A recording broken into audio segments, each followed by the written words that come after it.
Hi, my name's Eric, and I've been making and selling award-winning cheeses in Waldo County, Maine for over 15 years, but you can call me Cheesy. In this video, I'm going to give you an overview on everything about cheese. It's an introduction into this amazing food world that starts with just 4 ingredients: milk, cultures, salt, and sometimes enzymes. I've also made 3 shorter videos demonstrating some of the techniques that will get you making cheese in a flash. So let's get cheesing.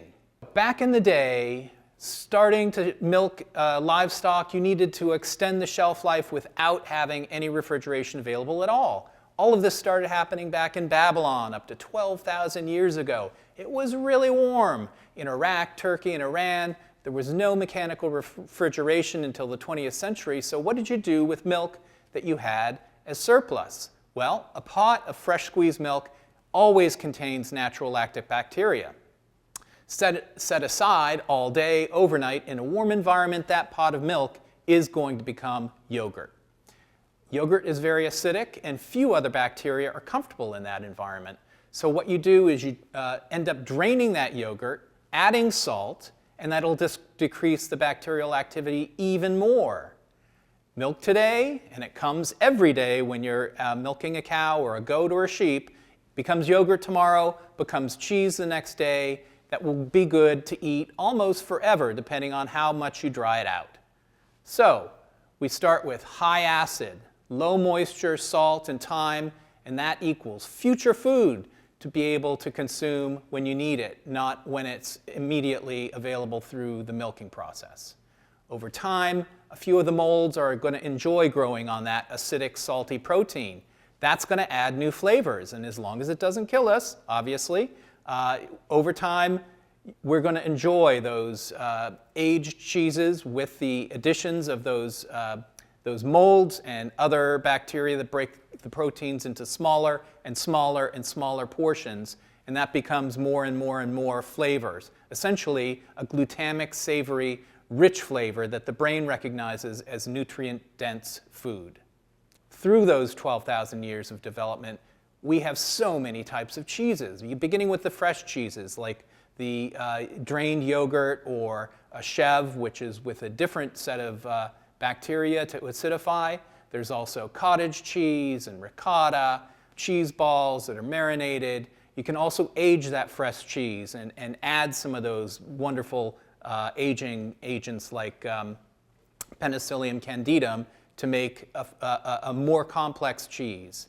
You also have flavored cheeses with herbs and spices inside, herbs and spices outside, washed with beer, brandy, or any of your favorite liquids, wrapped with leaves.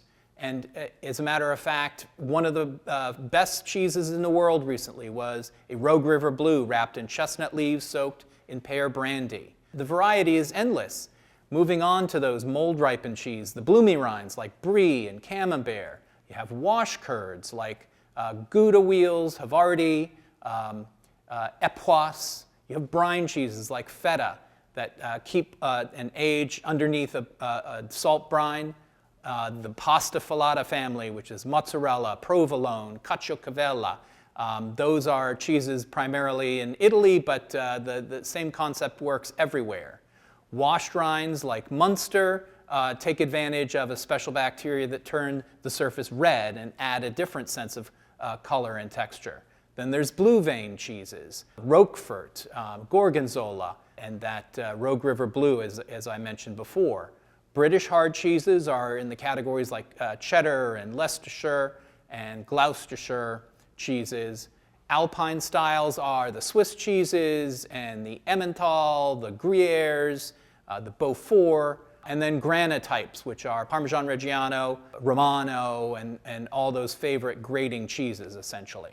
There's a ton of books out there describing the amazing variety of cheeses, how they got to be those cheeses, and then how to make them, beginning with the Oxford Encyclopedia, or an encyclopedic book, the Oxford Companion of Cheese. It's just got everything you need to know about cheese in one book. It was published only about 4 or 5 years ago, so it's very current. It contains a lot of material about American cheeses and cheesemakers as well as the world of cheese.